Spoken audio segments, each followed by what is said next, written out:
Welcome everyone to this topic of how to prepare a devotion.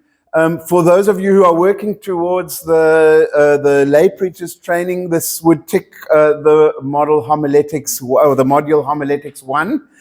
For the rest of you who are just here to learn something new, who are not part of that track, sit back and enjoy the ride and learn what you can. This module is going to be the initial part is going to be a bit of lecturing from my side, but you're very welcome to ask any questions in between. It's not just me talking from the front.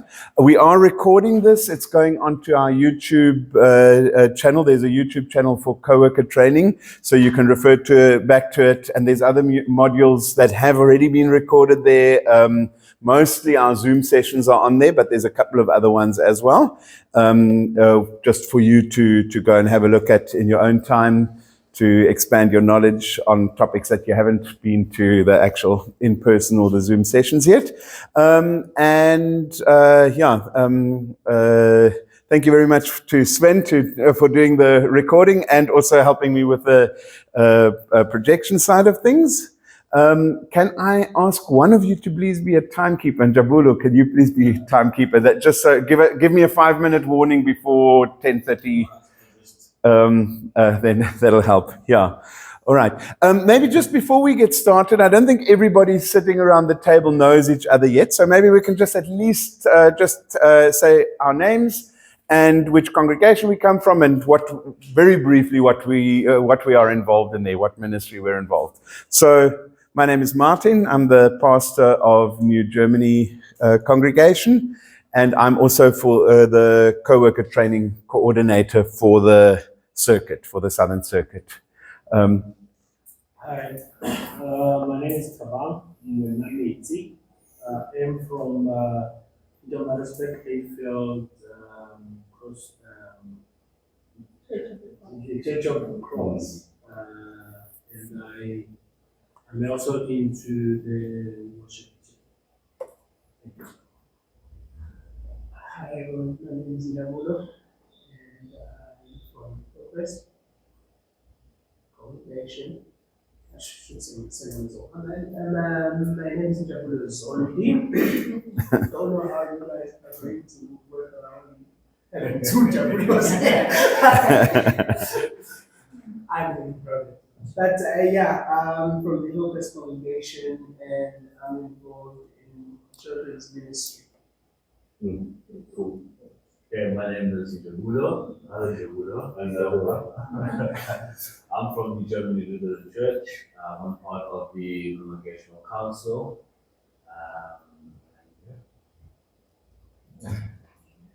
Hi everybody, I'm Arlene Piazza. I'm from this congregation in Trinity, Zululand, and I'm involved with the treasury. Hi everyone, my name is Tina Mabo. I'm a new member here at Trinity Lutheran Church, so I'm still thinking if you miss that.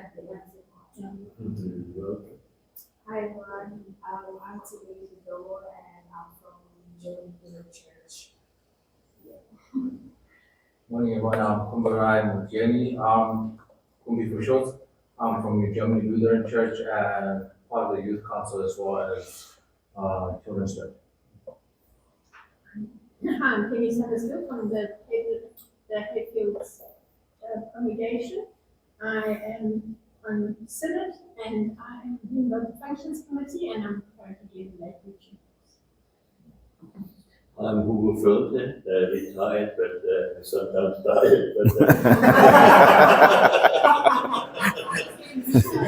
Retired, ohne den Fußgang auf and retired.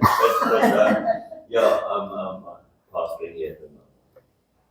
And I'm Heather, and I'm counsel, and I play the piano or organ when it's working, and Here locally, yeah, yes. Yeah. And late. Hi, I'm St. Fergus. I'm actually from the Colonel Church congregation in Northwest, but currently I am staying by the Hayfields congregation. I am here because I am starting to study theology next year to become a pastor. Wonderful.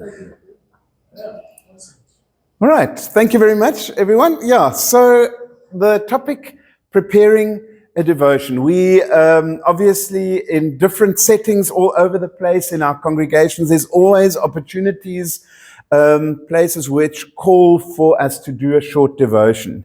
Now, why does this fit into the co-worker training? It's, of course, it is in some way a stepping stone to the much bigger task of preparing a sermon. There's some overlap, but in and of itself, it is also an important task to be able to do a short devotion. There's many, many different places where you might be called on to do a devotion, whether in a youth group, a special church event, sometimes in a family situation where you either are part of the family or you're a representative of the congregation going there.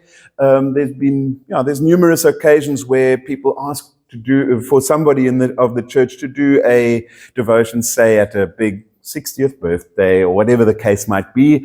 So there's plenty of opportunities for us to do this sort of thing of doing a devotion. So different people have different ideas of what exactly entails a devotion. Somebody said in Germany, I met a group or part of the church there that says anything longer than 2 minutes is not a devotion, that's a talk or a sermon. That's a bit of an extreme view, but others then say, oh no, I mean, if it's not at least half an hour long, it doesn't qualify to be a sermon, then it's still a devotion.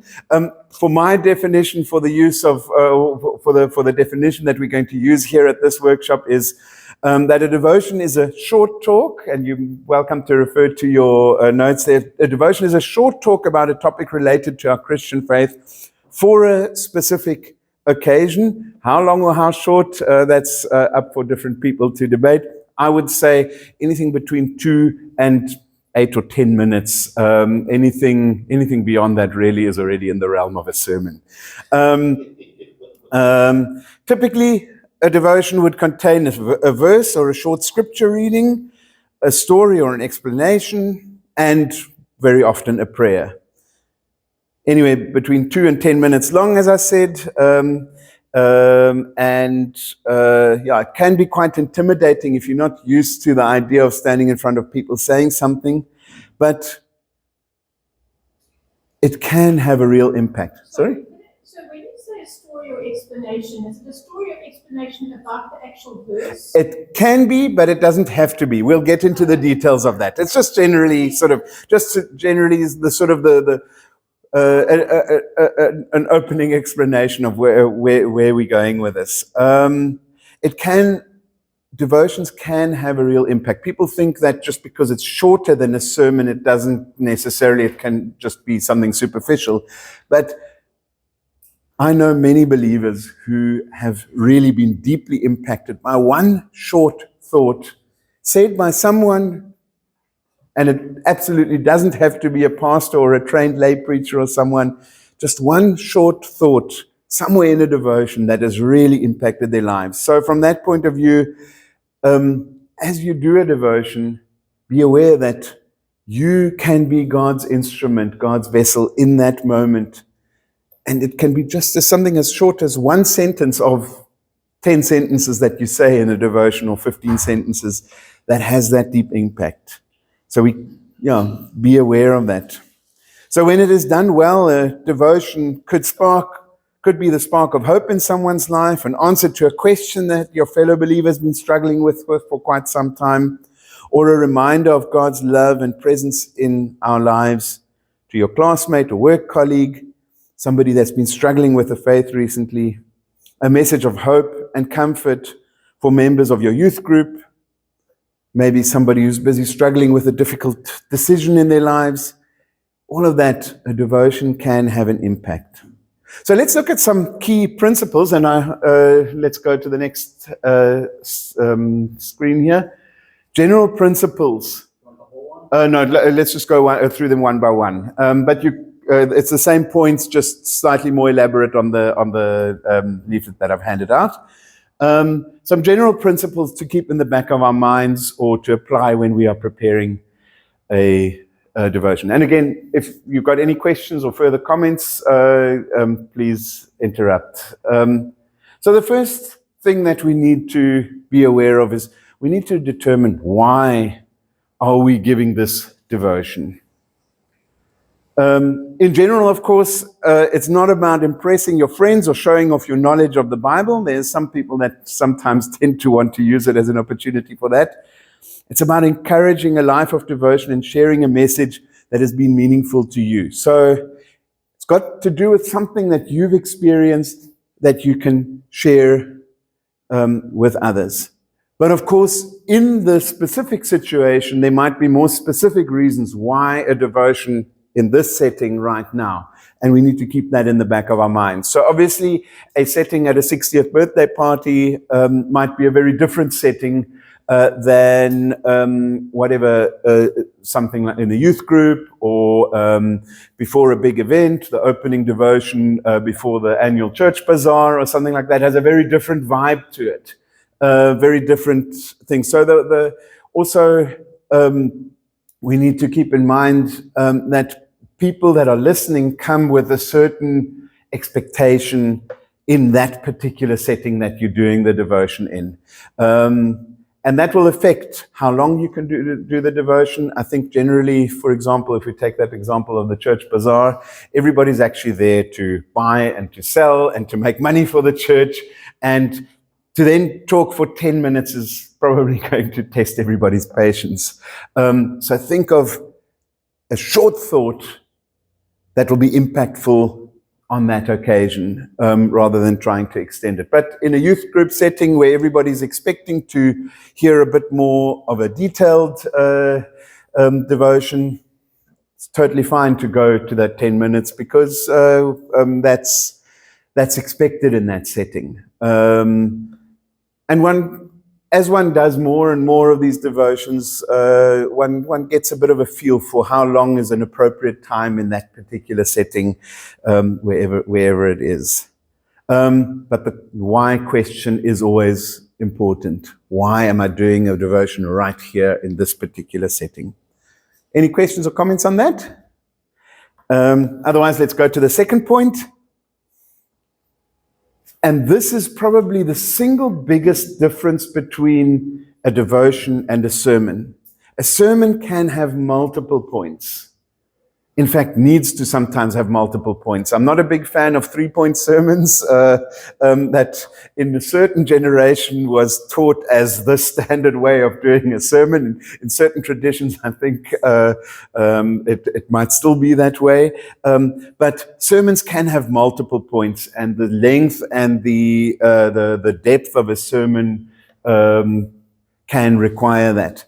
A devotion, as far as I can tell, is most impactful when it has one main point, and that one main point is driven home through the whole devotion. Whether the devotion is 2 minutes long or whether the devotion is 8 minutes long, still one main point. It helps to keep your focus as you're going through the devotion. That you don't try to wander off in all sorts of different directions and bring a whole lot of detail to the table. Any thoughts or comments on that?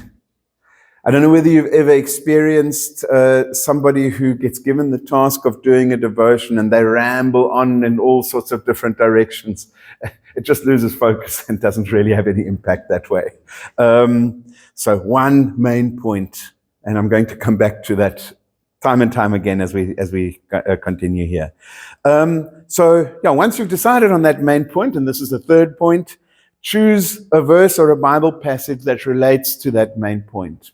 Again, this is quite a significant difference to the typical way that we do sermons in our Lutheran setting.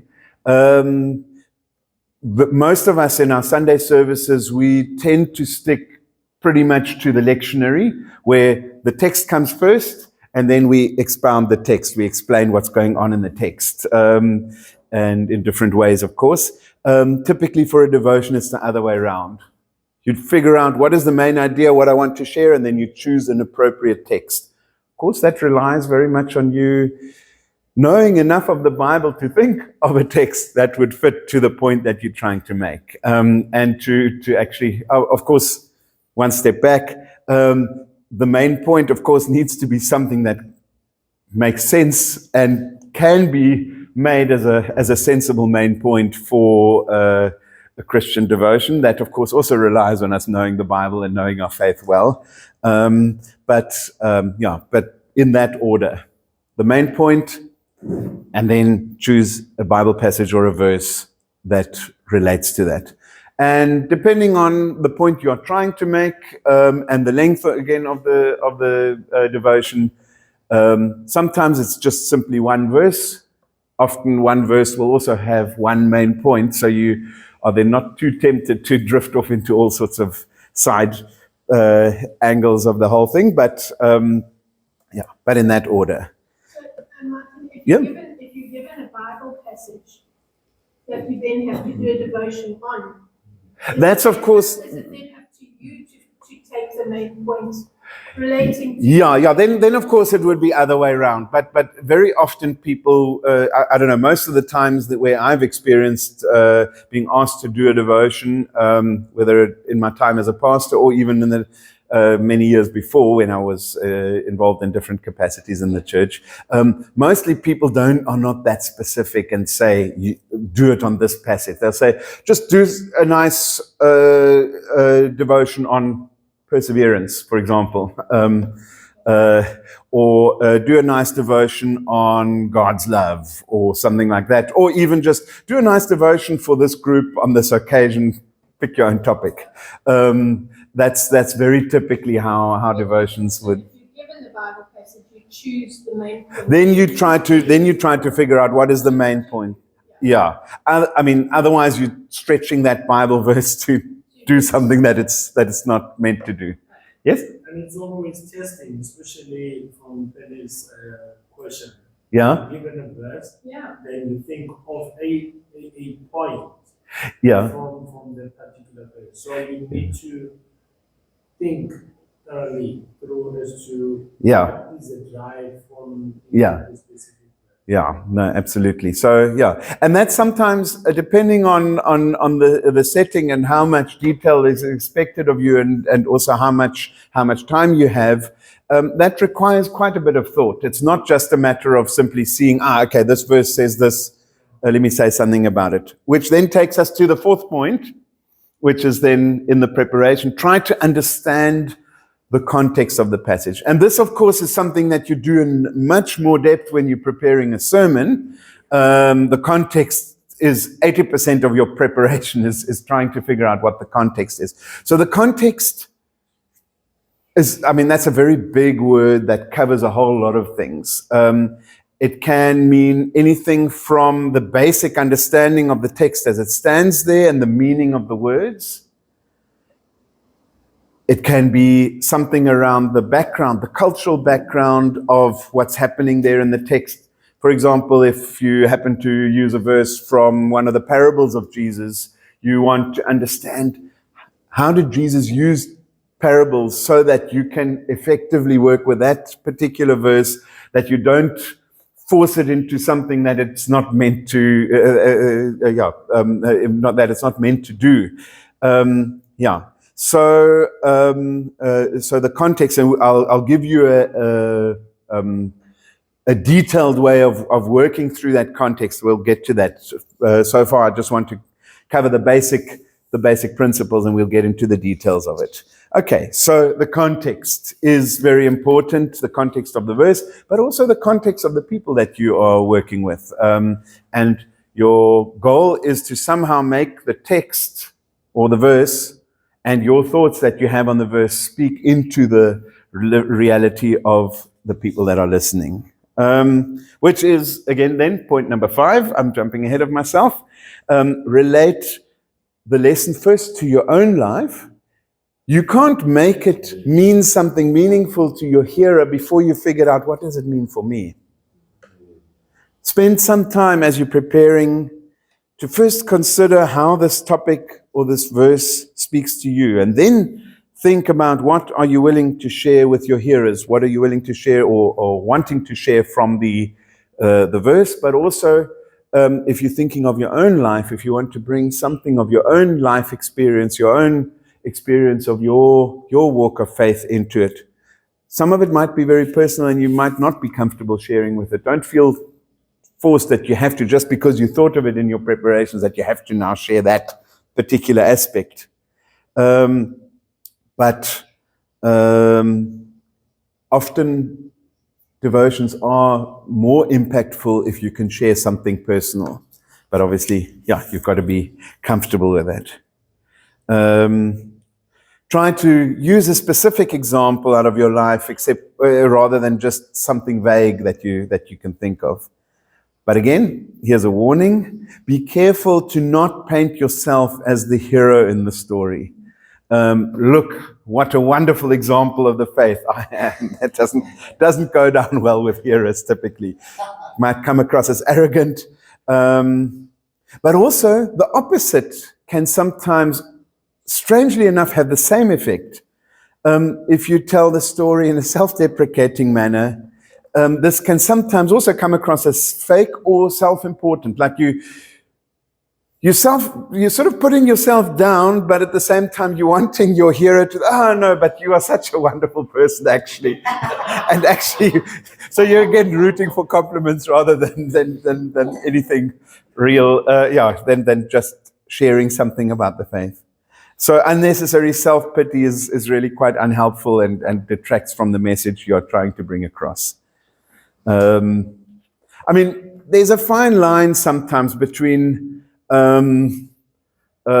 presenting yourself as a real person with real struggles and taking that too far to the point of self-pity. It's a very fine line, and it might even depend on who's sitting in front of you, how far you go down that line, or how cautious you are, and how much of yourself you share in that setting. If it's a group of whatever, your home group that you've been walking with for 5 or 10 years, it's a very different setting to a youth group that's meeting for the second time and half the people don't know each other yet. It all depends on the context of your hearer as well. All right, so next one, and I think that's on the next page there. Keep in mind who your hearers are. Actually, I seem to be always jumping one step ahead as I'm talking through this. Make sure that your lesson can relate to others so the hearer understands what about the scripture is important to you. If the text has played an important role in your life, now the question that you need to work through as you're preparing is, how can it play a role in their lives, in the hearers' lives?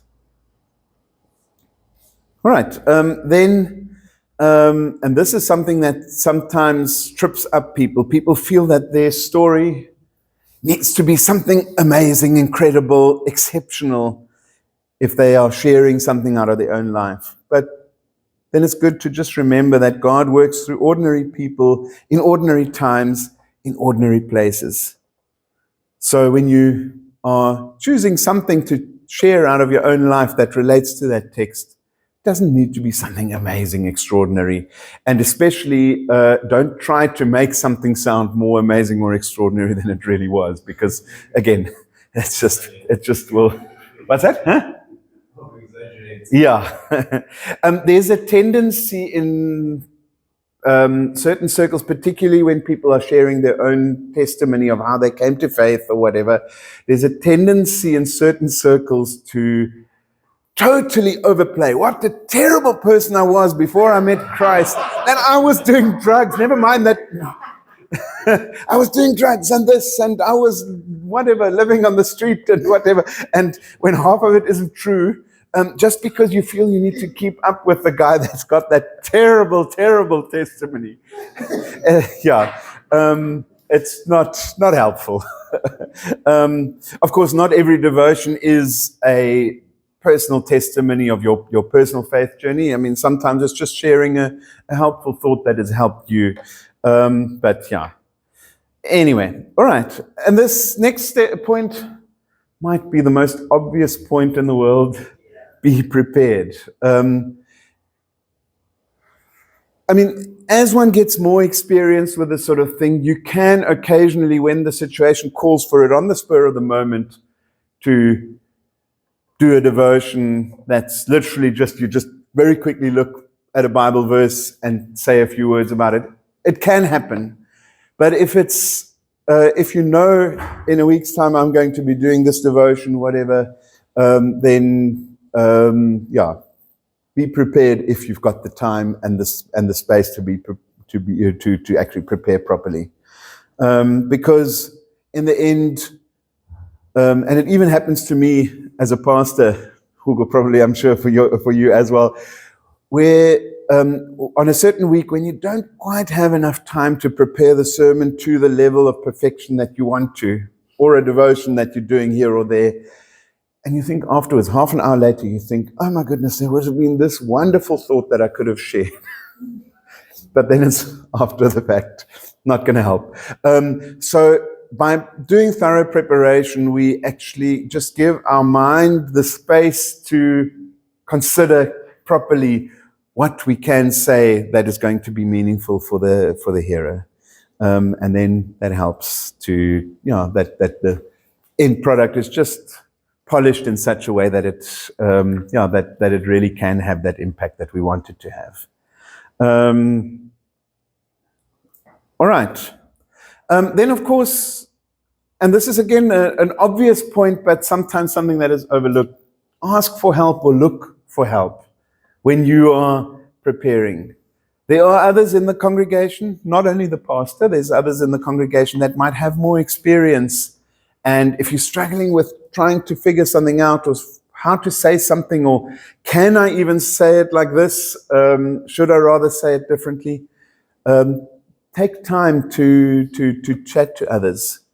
I think very often in our world where there's a tendency towards individualism, we think our faith is also something that we need to do individually. And yes, of course, there's a point where we need to respond individually to faith, but faith is lived in community, and even those that have the duty of proclaiming the word in whatever form, whether it be in a devotion or in a sermon or in some other form in a Bible study, where we don't have to have all the answers up front. We are able to sit down with others and thrash these things out, and then we can present something good and meaningful and helpful. All right. Then another point, don't apologize for what you say. If you prepared properly, if you did all the legwork, there's no reason for you to be apologetic when you're standing up there. You've been tasked, you've been asked to do this devotion. You've prepared. You've asked the Holy Spirit to guide you and to lead you. Stand up there, do your thing, and it'll be fine. Of course, you need to then do that preparation and so on to be sure that you are actually saying something meaningful. But then once you're there, say it with conviction. And also, I mean, sometimes there's a place where we may have to say something controversial in a devotion to challenge people. But be very careful and be sure that this is the place where you need to do that. Because not all devotions need to be that way. But sometimes there are moments where we are called to say something controversial. When that's the case, make sure that it is the case, but then also be prepared to stand and defend your view on the matter. So don't say something just to provoke. If you can't stand behind what you're saying, then don't say it. But when you do need to say something controversial, then say it, but then defend it as well. Does that make sense? All right. Okay. Final point of these general principles. Don't be afraid to use striking verbal images. I deliberately said verbal there because the other option is also available. Visual pictures, nothing wrong, or actually it can sometimes be really quite beneficial if you use a picture, whether it is that you print it out and hand it out to everybody to take home, to remember your devotion by and to remember the thought that you want to share, that's also great, or on the data projector, or as a poster that you hang up, whatever the case might be. All of that may be useful to support and to strengthen your message, or even a physical object. I remember one occasion where at a youth gathering, somebody was speaking about how God loves what we do, even if it's not up to a perfect standard. And he used the picture of small children when they're in pre-primary school, they draw these pictures that only the parents love, right? And the parents, where do they hang them? On the fridge in the kitchen, right? Beautiful visual image. This guy made the effort of bringing a full-size kitchen fridge and putting it in the altar area and plastering it with pictures that his own children drew. A lot of effort.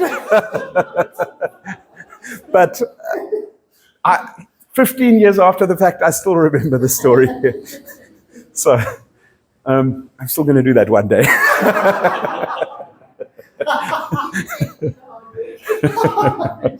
So, yeah. Yeah. Njabula, you'll help me one day put a fridge in the altar area at NGLC. All right. Okay, so, visual or even pictures painted just by words can be very, very impactful to support what you're saying. Yeah. All right. So these are some general principles, I don't know whether anybody has anything to add, anything that you can think of that might be useful for general principles when we are preparing a devotion. I have a Krauss, he used to teach us a few years ago. He actually said, and that is important, and sometimes it's not easy. You've got your principles that you love, and stick with them. At a funeral, if you now try to convert the people, it's not the right place. Yeah. So you have to adapt. You can do it, and that is sometimes difficult. You've got one style. That are you able to adapt to the circumstance? Yeah, that's a very valid observation. It's interesting you mentioned funeral. I have very seldom come across a funeral or attended a funeral where a full sermon is preached. It is actually almost in the realm of a devotion that you do. And at this stage in the game, it doesn't happen very often yet in our setting that a lay preacher would lead a funeral, but we are actually in the process of developing a curriculum for that as well as an additional training module for lay preachers. So that will be coming the way of those who are in the process of becoming lay preachers or are lay preachers, that will from time to time become part of duties but that's of course a very specialized field, and there will be specialized training for that. Is there any, sorry. Yeah, is no? there any difference in a written devotion as opposed to a verbal devotion? Would you prepare your written devotion in the same way? I think there's sort of, in terms of the writing style, you speak slightly differently to what you write. But again, it's also, it's not something that you can pinpoint very easily. But the principles would probably be the same. You'd be more deliberate maybe about choosing your words when you're printing, because printing is forever. Okay, the video recording is forever now as well. But it's certainly, I'm certainly more cautious when I write something, that I'm very precise about what I mean. Not that I'm not when I'm standing up and speaking, but I think there's an extra degree of caution that you choose your words very precisely so that you can also defend again, when it is something controversial that you're saying, that you can defend it better, because if you're wishy-washy about it, then people can put words into your mouth. If you're precise about it, then you can say, this is what I said and not that. Yeah? That's also a question. Yeah? Based on my observation, in many instances when I've seen people do devotions, does it have to be a motivational speech, or is it something that people just do out of their own will? Because I think I've never come across one that isn't a motivational speech. That you've never come across one that isn't a motivational speech. I think the idea is that you want to encourage someone in the faith, but it doesn't have to be a motivational thing in the sense of a pep talk that a coach will give to his team just before they go on the field.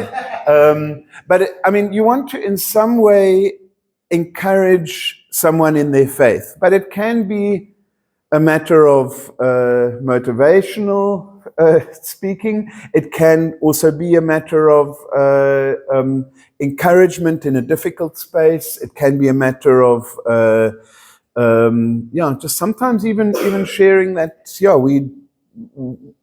the answer isn't always easy, and just because we say we are people of faith, we don't always know everything. But I mean, the general idea is to share something about our faith, whether it is encouragement in difficult times. Hugo, do you want to add to that? Well, I think it's important that we must be true to ourselves. If you think you must always have a motivational speech, and then you tend to have a pattern that's not you. You understand what I'm saying? You have to identify. Sometimes it is, sometimes it isn't. Because life, reality is up and down. Isn't it like that? So be true to what you're experiencing also, not pretend or try to present something that is not true to you, but maybe also to the text. I don't know whether... Yeah, no, I think, does that answer your question? Yes. Okay. Yes? Would it be maybe true that you with your main topic, you look at the hearers and the situation? Because obviously, if your main topic doesn't drive to the hearers, then No, you need to be very much aware of who are your hearers, and will the topic that you are choosing, will that speak into their lives in a meaningful way? Sometimes it's also sometimes it can be quite strict words as well. It can be words of admonishment, discipline at times as well. But again, in a way that helps people to grow in their faith. As you say, you've got to keep your hearers in mind, because if you're talking about whatever, just thinking of a silly example, if you're going to speak about the 10 Commandments and about don't commit adultery or whatever, and you're speaking to a group of 12-year-olds, it's not, but of course there's a lot more subtle differences. I think, the difficulty is, of course, you won't always know exactly, if you've got a group of people in front of you, you don't always know where they're standing in their own faith. You don't know their life story. You don't know you might not even be able to tell from a group of people whether you're talking to a group of wealthy people, middle class people, poor people, people that have been hurt by the church, people that are the ones doing the hurting in the church. You don't even know necessarily every single life story. So sometimes it's sort of it has to be general enough that the likelihood is that at least some people will gain something from it. But obviously, the better you know your group, the more specific you can get and speak into their specific situation. Yeah. And it's definitely something you need to keep in mind. There's no point in just sort of speaking around generalities. All right. Okay, any other question or thought? Then I want to next introduce you to a way to work on that point of context, and I again have a handout.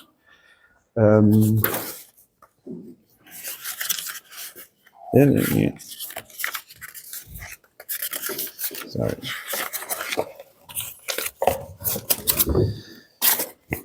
Okay. First up, I think this should be enough. Can you just pass them down the line, please?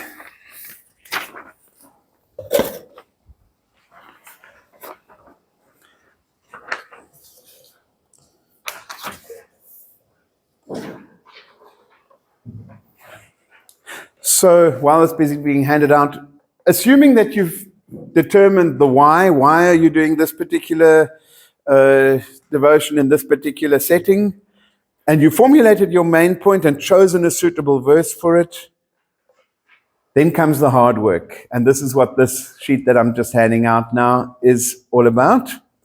There are many, many different ways of trying to delve into the context. This is one of many that I've used extensively over the years. Are we short?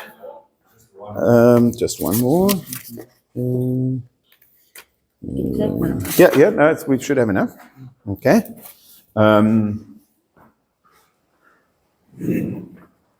This one is called the PPT-CCA key. It's not an easy acronym, but it is what it is. Has anyone come across this one before? So there's basically 6 categories that you can delve into to try to figure out what's going on in a particular verse, in a particular text, and this is what it is about. So we start off with person.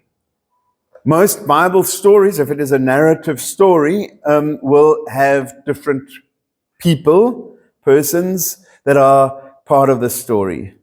So we can ask all these questions. We can ask who is or are the persons in that passage, the ones who are doing the acting, who are doing the talking.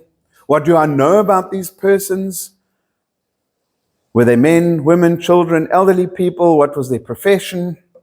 Fishermen or potters, carpenters, tax collectors, or anything else? Priests or whatever the case might be. What is typical about these kind of people? And again, the more Bible knowledge we have already at our fingertips, the easier this is going to be. If you've never heard of a Pharisee, when you read the story of the Good Samaritan, or if you don't know what a priest was, for example, or if you don't know what a Samaritan was, if you read that story for the first time, you think, what on earth is this about? And whereas if you've got some background knowledge, then that already helps you. So you ask questions about their characteristics. What kind of clothes do they wear? What kind of, what is their attitude to life? What is their life philosophy? How do they understand the world? Then you start delving into those questions and you'll come up with some helpful answers. I'll go through a practical example just now to give a bit more background. So the next P stands for place. Where does this story take place? What country? Is it in a city, in a village, on the streets, in a house, outside, somewhere on a sea or a lake? Of course, in the Gospels, there's plenty of stories where the Lake Galilee plays quite a role. Is it in the desert or on the mountains? What other events have happened here?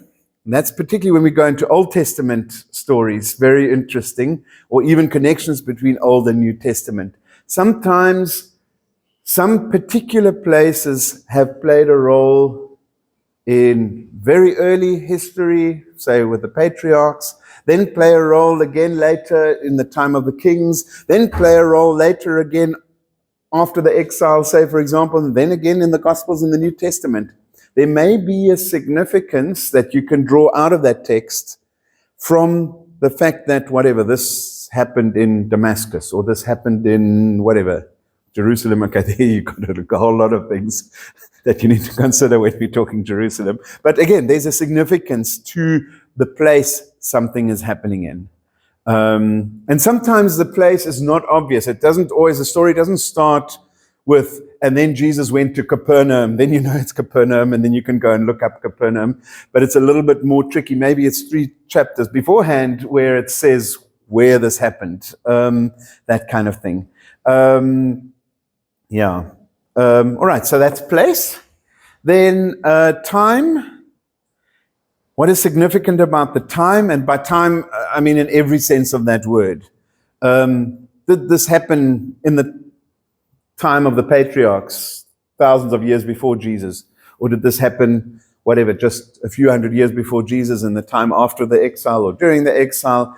What was going through people's mind at the time? What were people experiencing in that time? All those sort of things come up. And then, of course, it could be the time of the day that's significant. Think of Jesus' encounter with the woman at the well who came at lunchtime. There's a specific significance why she went to the well at lunchtime and Jesus encountered her there. Or, the fact that certain things happened at night. Why did, who was it, Nicodemus, that came to Jesus at night asking him about what this is all about that Jesus was teaching, that kind of thing. Or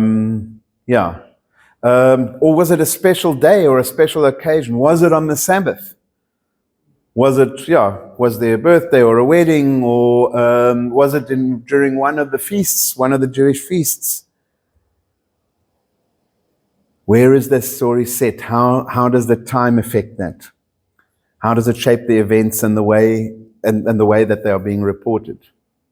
Okay, so now we come again to that big word context, which is meant in a more specific sense here. What is the context of what is happening? What is it all about? What was happening politically at the time? Is it during the time of the kings? Is it during the time of the judges? Were prophets involved in the whole thing? The powerful nations around Israel, particularly in the Old Testament, depending on who was it. Was it Egypt at the time that was influencing? Was it Babylon? Was it who were those powerful nations or opponents? Or the Philistines, for example. They feature all over the place in the Old Testament. Do we know who the Philistines were? What were they doing? Where did they come from? Well, actually, that's a question we can't answer. Nobody knows where they come from. We do know, however, where they settled. But all these sort of questions you can ask and try to figure out, and it may help you to understand that text better. Who is talking to whom? Is there a power dynamic between them? Is there a difference if a Roman soldier is speaking to a Jewish priest, for example? What's the power dynamic that's at play there? Sometimes it helps to draw the hearer into imagining themselves in that situation.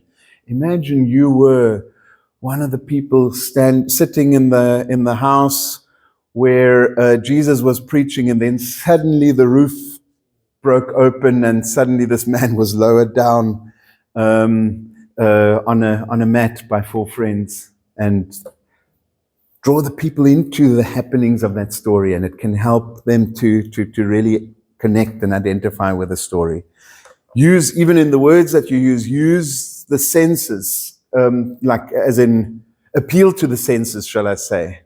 What did you see? What did you hear when in that situation? Sorry. Yeah? Do you use other parts of the text? Absolutely, So if it makes sense. You can draw on, if you say, well, whatever, say for example, you're telling a particular story. So as it says in verse so and so it's not but it adds to your... If it adds to driving home your main point, by all means do that. Use, You don't only have to use that particular text, you can bring other... Or again, when you, going back to the question of place, if that place had a significance in a different story that somehow links to the point you're trying to make, bring that in. Whatever helps you to make your main point, and is not just sort of pulled out of nowhere, but somehow there's a logical link. Use it. And again, the deeper you delve into it, the more likely it is that you will find those connections. I'll just now introduce you to some materials that might help you to do that. Okay, all right. So where were we on context? Yes? Just one time, it's 10:03. 10:03. 10:03. Okay, so we've got enough time to, yeah. My intention is to finish the lecturing part before the tea time, and then we'll work practically in the second session. And yeah, so thanks. Yeah, that actually makes it quite good in terms of time. All right. Okay. So the senses. Yeah. How could it have smelled, tasted, felt? What would you have seen or heard? All those sort of things. What objects play an important part? Stone or seeds or a ship. Think of whatever the miraculous catch where Simon Peter gets sent out the second time after having not caught anything the whole night. Yeah, just somehow bringing that aspect in of, what was it like to be on a little ship, on a little fishing boat on Lake Galilee at that time? Yeah, or sometimes, something physical. Say, for example, you speaking about the parable of the sower. Might be something that helps to drive home your point. If you actually bring seeds, this is whatever grain looked like that this sower was sowing out, and let the people that you are doing the devotion for, let them feel the seeds. What does it feel like to hold seeds in your hand, spreading them out like that? Whatever. Are there words or expressions in the text that I don't understand? Sometimes, to the original readers of a text, a certain saying would be quite obvious what it means, might not be obvious to us, and we need to go and dig and research what does it mean. Simple example, in the book of Acts, when it speaks of where somebody declares Jesus is Lord, what associations do you have when you hear Jesus is Lord? What associations do you have with that in your setting? Does it mean anything to you? What does it mean to you? Let's hear a little bit. What does Jesus is Lord mean for you when you hear it? Okay, what else? Anything? He's the king. He's the king, yeah? Okay. But we mean that already, if I can just pick up on that, we mean that already in a religious sense, right? It's part of our faith. We declare him our Lord and King. To somebody living in the first century after Christ, when you said, Jesus is Lord, it's actually a declaration of complete rejection of the Roman Empire. Because why? Caesar is Lord in the Roman Empire. You do not call anybody else Lord. If you understand that, you suddenly realize, my goodness, that was political dynamite. That was basically insurrection when you were saying Jesus is Lord. Totally different feel to what we are saying when we say that these days. Does that make sense? So when we dig into these texts and try to understand what's going on there, we start to realize, wow, there is so much more in that text than meets the eye when we initially read it. So it's also important to, when you, on the phrase, you bring then what it meant and what it means now. Yeah. But of course, again, in your research, not everything that you are researching will help you to bring your main point, particularly in a devotion where you've got limited space, limited time. You will do a lot of research, and some of the things will speak to your main point that you find, use them, and other aspects don't really add to you might be able to, if you did a whole sermon on it, you might be able to bring that point in. But you divert the attention of your hearer when you try to bring all of that in.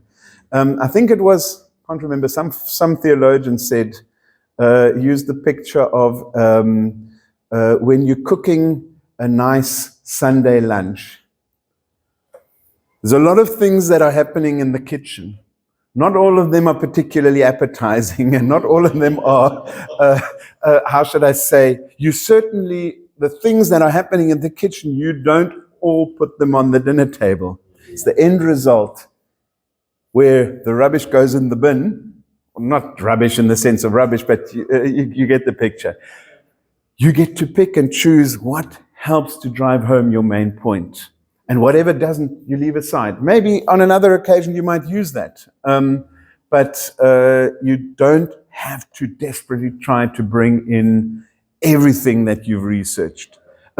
Especially in a devotion. The principle also applies for a sermon, but especially in a devotion where you've got limited time and you want to make one main point, then you need to put things aside that you did the trouble of researching, but you've decided are not going to help me bring that main point across. Yes? It was the previous point, the background of things. Washing of feet is for us a special thing. Yeah. But in those days, it was a normal thing. Because they were walking with sandals on dusty roads. Yeah. So the feet got dirty. So it was part of a hospitality of people, if they host you, to wash feet. If you don't understand the context, it sounds like, now a special thing is being pulled out. It is just a sign of love and hospitality to that person, but it was done all the time. Yeah, it was, Whereas now when we do it with a very special spiritual significance and that kind of thing. Yeah. Yes? Maybe more applicable to the sermon, but I think also one has to remember in the context of the Bible, who were they speaking to? Were Absolutely. they speaking to believers or non-believers? Were they speaking to a group of lots of people that were mixed people? Yes. Was it from that particular town? Were they visitors to that town? Absolutely, yeah. That's also that's again, it isn't specifically mentioned here, but that would fall under the question of person as well. So that first P, that we also keep in mind who are the original hearers or readers of the text. And sometimes it's even two different categories.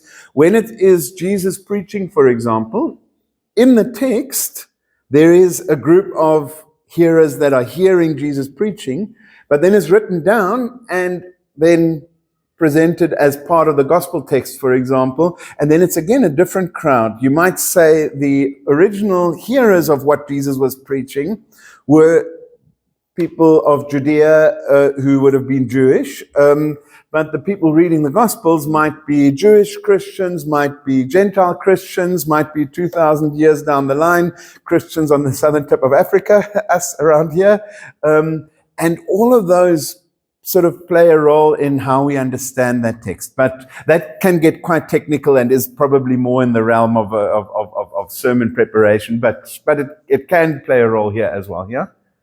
Sorry, I just wanted to say, some of the information that you might be wanting to find, I recently had a little bit of a problem just trying to actually understand what was going on in the New Testament, especially at the beginning of the New Testament, because at the end of the Old Testament, you'll find a whole different world to the world that you find when the New Testament begins.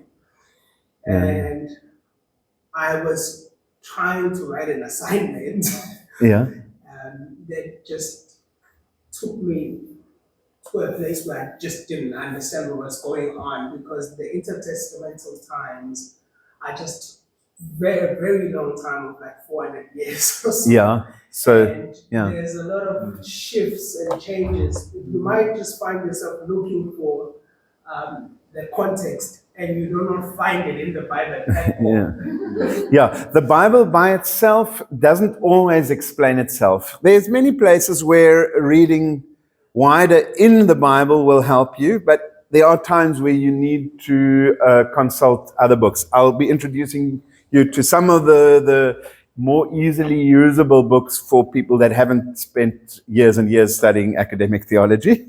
We'll get there just now. That is actually the next point here. Look in a Bible dictionary, commentary, handbook. In fact, let me quickly do that right now to introduce you to some. And these will be available to you after tea time for reading up on things. Okay. One of the most useful things that I would recommend anybody who at any point in time does devotions, leads Bible studies, does youth groups, or leads youth groups in any way, is something like this. This particular one is called the Life Application Study Bible. There's a whole lot of different ones with different names and so on. The simple thing here is it doesn't just have the ordinary Bible text, but has explanations at the bottom. Readily available on the same page as the text that you're working with. Obviously, for reasons of space, it cannot give you all the details, but it's a useful starting point to start to understand the text. These you can find in a lot of Christian bookstores. Just check that you buy one that has a Bible text that you are comfortable with using. If you're used to using the New International Version, which is a common translation, then just make sure that you buy this one. It's a lot of money usually, not in the New King James Version if you're not used to that one. Other people like the New King James, that's cool, then buy that one. Here's another one, you get it in Afrikaans as well, ta-da! Similar idea, again with comments and explanation, and sometimes also references to other Bible passages that are sort of something similar. So that's one very useful resource that if you can at all somehow find for yourself, ask your friends to club together to give it to you for your next birthday is one way to get it. Because it is, there are quite a few R100. Some of them are, I don't know what these ones go for now, probably 600-700 Rand. It's not cheap. But yeah. What's that? You can buy them online, they're much cheaper. Okay, definitely sometimes there's specials online. You know this one. Yeah. This is now, okay, so the cool thing with the study Bible is the information is right there on the same page. But of course, sometimes you want to read a bit more in depth. This is now a German one, but there's English equivalents as well. This is like a Bible dictionary or a lexicon where you would see a certain keyword in the Bible passage and you look here, this will be alphabetical from A to Z. You look in there and it'll explain more. Some of this, this has even got little drawings, some of it. This is a pretty old one, but it's very, very useful. Then, let's get this one here.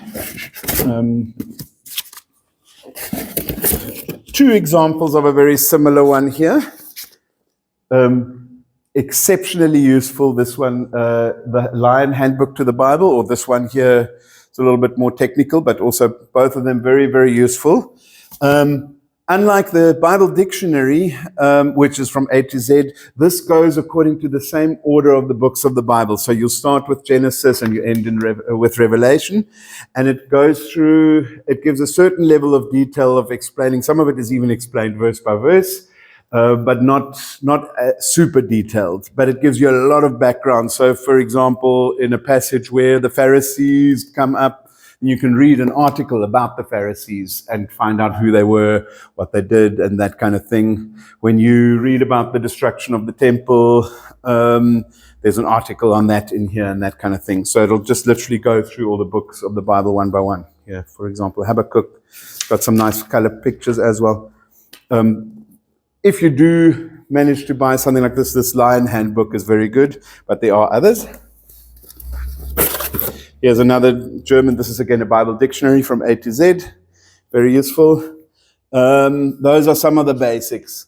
Then there are more detailed Bible commentaries, which probably go beyond what you really need for a devotion. That's more for sermon preparation. Then again, where literally you get individual volumes just on the Gospel of John, or 1 Corinthians, or whatever the case might be. I don't know whether the congregations all have libraries where that sort of thing is available. At NGLC, we have some very limited stuff, and whenever I get hold of anything, I always add it, or always ask Anna-Marie to, NGLC members will know her, to add it to the library. It is something really useful. Sometimes also pastors who are going into retirement have books that they want to pass on to a younger generation. Sorry, I didn't mean to put you on the spot there, but yeah, I always make a point of, whenever I hear of a pastor going into retirement, to ask him, are there any books that you can give to me to hand on to others who are working in that field? And so, yeah, from time to time I do get some. At the moment, I've unfortunately only got German Bible commentaries. I've got a full set of the New Testament of the Wuppertaler Studienbibel that I can give to somebody who really wants it. So whoever speaks to me first. but nowadays with the internet, yes. very often, like the previous where you go the different exegesis, the different steps into the sermon. You get it. You can online. Yeah. Access a lot of things. Sometimes you have to pay if you want good material, but commentaries and things like that. So, but one needs to then again be very, very cautious. There's some real nonsense on the internet as well. I'm busy compiling. I haven't got it to a point where I can hand it out yet. I'm busy compiling a list of good resources on the internet. I will be sharing it with the coworker a list as I go along when I get a chance to finish that. So that is in the pipeline, just not quite done yet. All right, okay. So now we are at context. We've covered that part. This is now a bit of a technical term. There's no better word for that. Concretion. How is the text written? Sometimes it's not just a question of what is written in the text, but how is it written? What form does the text take? There's one thing that we don't always notice so clearly is that within the Bible there are many different types of text. So some of it is historical writing in the sense of something that happened that is written down. Obviously, again, with the writer deciding to put certain facts into the text and leave other facts aside that may be known but are not necessarily the writer at that point doesn't regard as important. Sometimes because the people would have known all of that already. But obviously 2,000 years later, we might not know it. Again, these sort of resources will help us to dig into that. But sometimes the way that a text is written already actually gives us a clue to what it's trying to say. So, for example, you would read the creation, Genesis 1, 2, 3. You'd read the creation narratives in a very different way if you believe them to be scientifically accurate explanations of how the earth was created, or whether you read it as something entirely different that makes a point about who God is and who we are, and as humanity and that kind of thing. You'd read that quite different. Some Christians insist it has to be a scientifically accurate explanation. I personally struggle with that. For starters, when it says, and God created the light and the dark, and then 3 days later only created the sun and the moon. It gets a bit murky and more difficult. That's a topic for another day. But are we ready? Are we still got 10 minutes? Okay. All right. Okay. So so we'd have to delve into that in a lot more detail to recognize and to help understand what the different parts of the Bible. That we'll definitely do a topic on that sometime in the next year or so. help us to identify that. But that's, again, that goes more into the realm of sermon writing already. Okay, and then, of course, the question of the next one, aim. What is the main message of the text? And this is obviously where we need to connect what we want to say. If the main message of the text is something completely different, then that's the wrong text to use. We need to find a text where the main message of the text and the main point that we're trying to make fit together, correlate with each other. And then, here comes a little bit of that aspect. How does it apply in the original setting when the text was written, and how does it translate into my current situation? Simple example, when in the Old Testament it speaks of the practice of tithing in ancient Israel, where the first fruits of the harvest are brought into the temple and that kind of thing. If we're not cautious, we simply try to translate that one-to-one to our situation and say, well, the first 10% of your salary must go to the church, otherwise you are, no stress. Otherwise you are going to break God's law, or whatever the case might be. But maybe we need to delve into that a little bit more deeply to try to understand what was the role of that in that time. Can we translate it one-to-one to our situation today? I mean, as pastors, we would love it if if every congregation member gave 10% of their gross salary to the church. But not that our salaries would be bigger, but it would be so much easier to do the work of the church, because our salaries are set. You do know that. They're not. Anyway, all right. Okay. Jokes aside. Okay, so 5 minutes left. The last part that I want to introduce you to is, now that you've done all this work, how do we then actually start to craft our devotion? And I've got a very simple method that helps me, and it simply has these 4 simple words: hook, book, look, took. Sorry for the English grammar boffins that the last one is in a different tense. It should be take, but it just sounds cool. So that's how it is. Hook, book, look, took. This is just a simple way of structuring. It's not the only way, but it's just one way that helps to structure a simple devotion. Could look like this. Your hook is basically something that you start your devotion with to somehow grab the attention of your hearers. Could be an interesting question, a provocative statement, a short story of some sort, or, for example, one style of devotion which is called an object lesson, where you hold up an object and then say something about that object to make some point or another, to make your main point. I remember a devotion many years ago in a youth group which was around comparing the Word of God to a banana. I'll leave it to your imagination to figure out how that connected and whether that, anyway. It was a good devotion done by, I think, a 16-year-old or some a young guy. So something to grab the attention, to draw the hearer in. Next part would be book. That is then obviously the text, the verse or whatever you are using, where you introduce your Bible passage so that you can start making connections to it.